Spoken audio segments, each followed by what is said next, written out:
Well, Alec, it's great to have you here. I mean, it's good to be here. You and I do Rangers TV regularly. We do some stuff on BT Sport as well. So, we're used to working together. But I know the foundation is something really close to your heart. I mean, to the extent that you've dragged yourself across, the Antarctic? Yeah, it was amazing. It was a great opportunity. I'd just been kind of let go by Dundee. I was sacked up there, and Martin Bain, the chief executive, says, listen, we're having a 200-kilometre across a Arctic kind of setting, frozen lakes and things. And I thought, what a great idea. And we were getting pulled by huskies. That's it. And it was like minus 28. It was just an unbelievable experience. And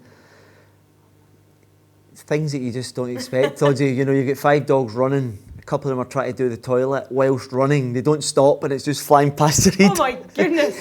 So no, it was amazing. Did you? Well, no, but good Matrix. I was trying to dive out the way, but it was amazing, and I think we made a hell of a lot of money as well for the foundation. But when you see the work that the foundation does, I think that's one of the reasons why you get, the Dutch contingent there. You get Walter and all the guys pitch in, because they really do some amazing work. Yeah, and that's the thing. It's why we're here. We're trying to raise money for the foundation and really get it to the people that need it the most. But it's just brilliant that we can be here and doing it virtually tonight. It's not what we would normally be doing in a black tie dinner, but it is great. How are you enjoying life after playing then? And like I mentioned, we work together a lot. You do Rangers TV with me. I mean, how are you adapted to that side of it? Yeah, listen, I had a spell with almost 10 or 12 years involved in coaching and management, and I'm actually enjoying this side it more, because the pressure that you actually put yourself under, you obviously we've got Steven Gerrard and across the city, getting a lot of pressure at the moment, and it affects your well-being, and when you listen to Steven Gerrard talking in the last couple of weeks, his wife would love him to get out of it, but there's this kind of drug, it draws you to it, it's about that competitive edge, and Steven's really enjoying his time at the moment, so I've had that stint. I've had offers to get back in recently as well, but I'm just settled at the moment. I'm actually enjoying life. Yeah, well, which it's great to hear as well. I mean, one of the things that I know contributes massively to your enjoyment of life is how Rangers are doing on the pitch. What have you made of it the past couple of months? It's been amazing. It really has. A transformation. They can obviously see progress. The style of football and things, but it seems to be a real togetherness for starters. I think there's a real strength and depth. I think everybody at the club has realised in the summer that you have to give credit to the board at difficult times as well, financially. And they have actually managed to support Steven where he's identified with the team needs strengthening. And I think the recruitment's been brilliant this summer as well. I think that's one of the key things that's a standout. So, things are going very well at the moment. I just think I think it's at 19 games. We've got a game tomorrow and undefeated, the clean sheets. Everything bodes well going forward, and I think the one thing we've realised over the last couple of years is not to get ahead of ourselves, to stay humble, and but I think once we get the fans back in as well, it'll be such an added bonus.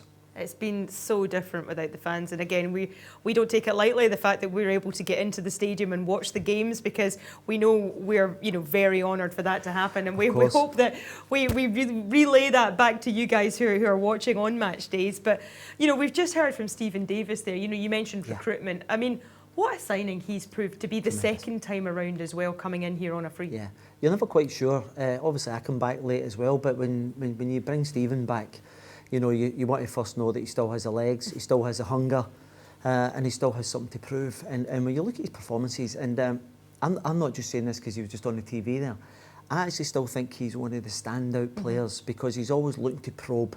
We have midfielders that are very tidy, and I hope they're learning from Steven, because you look at Kamara's on to another level, Ryan Jack's on to another level, and I think that's obviously part of the management team as well.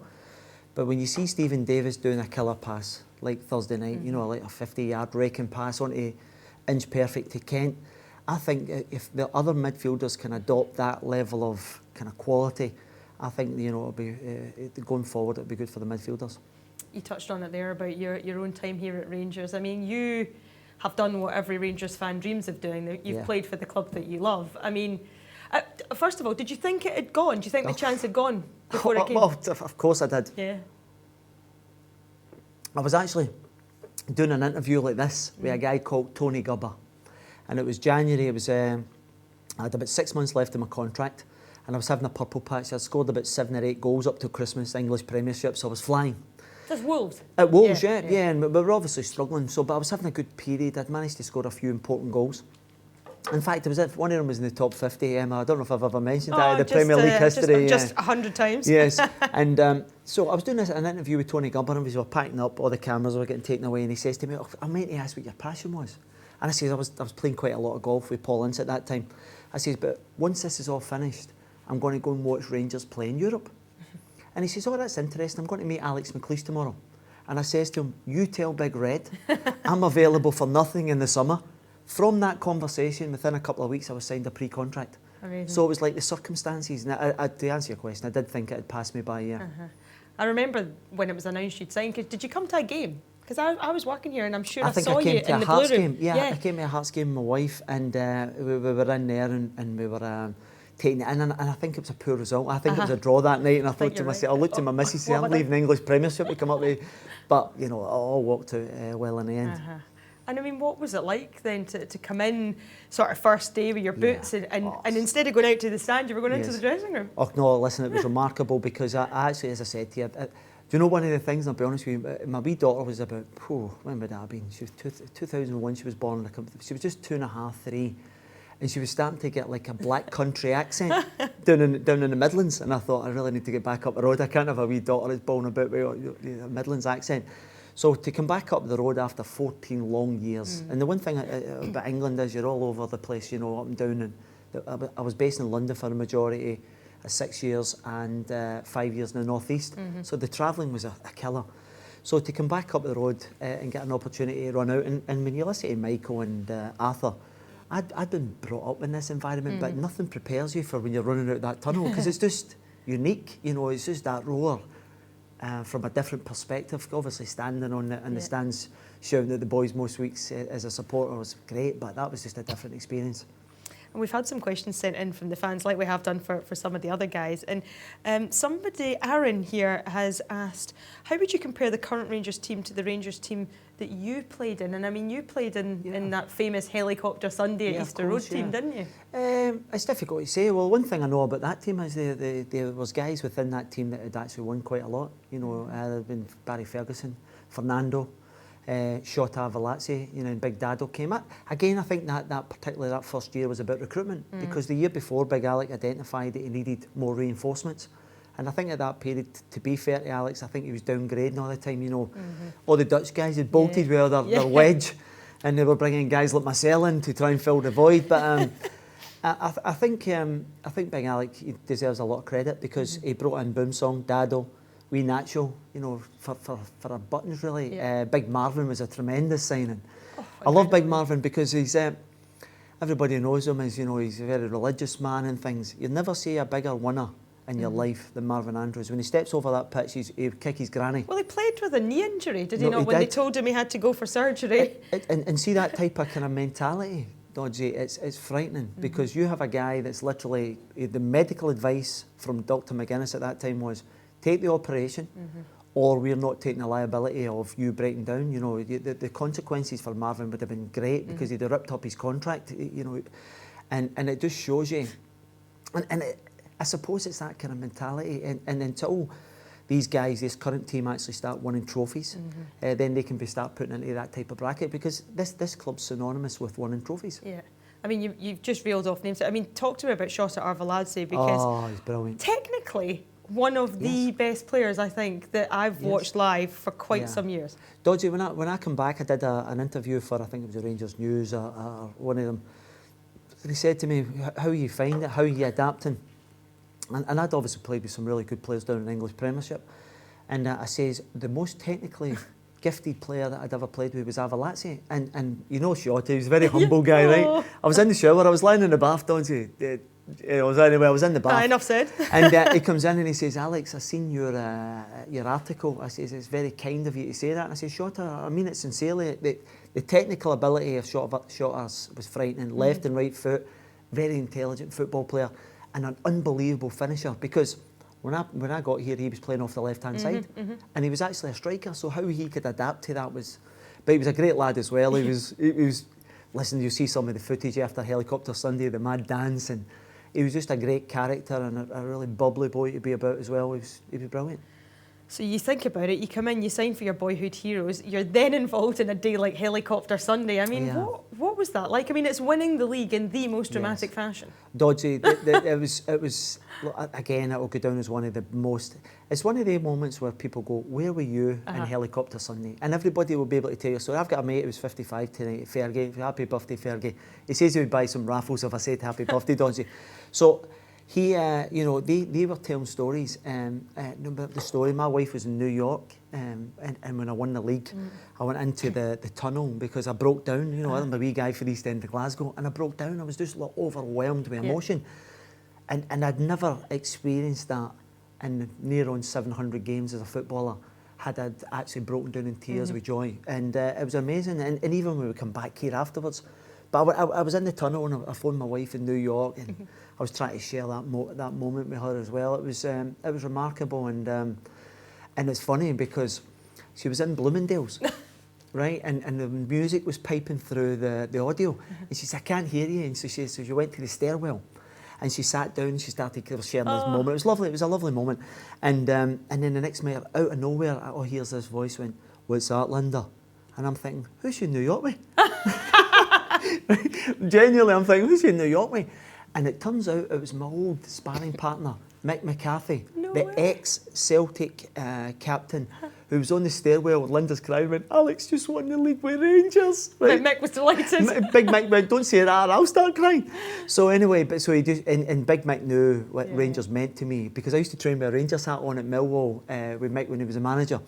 And he just says, tell the wee man I'm delighted. So it was a great moment. But and this is the thing that, you know, see coming back here to like almost a full house, to kind of get that kind of adulation and sharing that moment. I was walking around this pitch like a bumbling wreck, a tears streaming down my face. And I don't mind saying that today because it was just such an important day in my career. Yeah, I was working for the club when that happened. And I don't think I'm unfair to say that I think most people, perhaps maybe not the players who were going out in the pitch, but thought Celtic would get that win at Motherwell and that it would be done. You know what I mean? I think in the previous Helicopter Sunday against Dunfermline here, I think there was massive hope that Rangers would win it, and they did. But that day, I think, you know, was a bit more subdued. They thought Celtic would do the job, and then it just turned into absolute chaos. Do you remember the M8 coming home with all the flags out the windows? Well, they're the experiences as well. You know, I'm obviously talking about actually in the tunnel afterwards, and then obviously coming here. But when you're coming along there, it's even when you win at Parkhead. Jimmy Bell, I'm not sure how we managed to do it. There's like a procession coming along Paisley Road West where everybody's outside the pubs celebrating. And I think that's just the beauty of and the joy of actually playing with this. And it can be a great place to play football, but it can be very hard at times as well when it's not going particularly your way. But it's just been, it's great. Now listen, I've always felt part of the club because I used to stand in that east enclosure with my dad and my sister and try and touch guys like Ali McDonald, David Cooper and you know, Bobby Russell and all that. Just a wee boy, you know, when there was a wee wall there, you managed to get I've touched them and all that.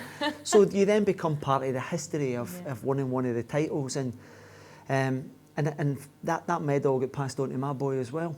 It really is absolutely incredible. You know, here we are now talking about it fondly, and you know, obviously now you're on the other side of it where you're talking about it. And I mean, what was your first Old Firm game like? I mean, did you manage to keep the heat? Do you know what? I was actually warned by a referee who marked my card. He says, "Listen, you need to stay out of trouble," which was fine. But my first Old Firm game was a shocker, Dodgy, because I went in for a tackle with Neil Lennon, and it was a coming together.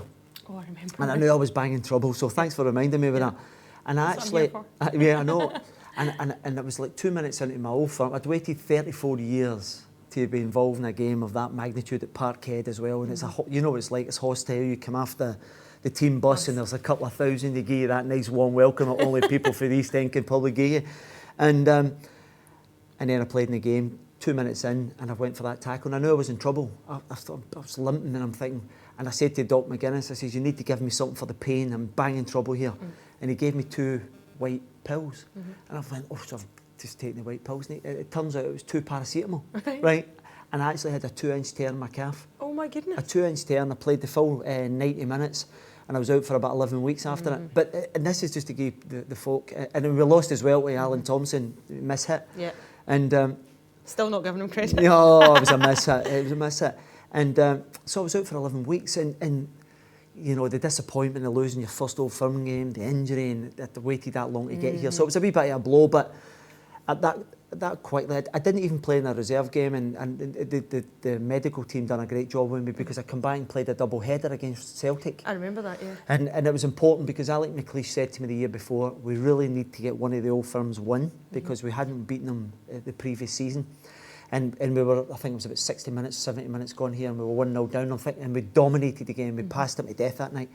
And we won, I think it was Dado and Shota. Yep. Yeah, so we managed to win that, which took us into the semi-final, and we went on to win that cup, but that gave us a belief. Yeah. But going back to Helicopter Sunday, there was only one guy that actually thought we were actually going to win it. It was that maniac Marvin. He said, keep believing, you know. But and there were so many promises on the back of that as well. We kept promising Marvin, if we win the league, Marvin, we'll all come to your church. I don't think any of the boys have been up there, no. So I think he's still waiting for us to pitch up at Kirkcaldy in his church. Well, there's plenty of time. I'm sure that open invitation will remain. Listen, Alex, brilliant as always to talk to you. You know, I thoroughly enjoy our chats when we go away on our trips. We could talk forever, but time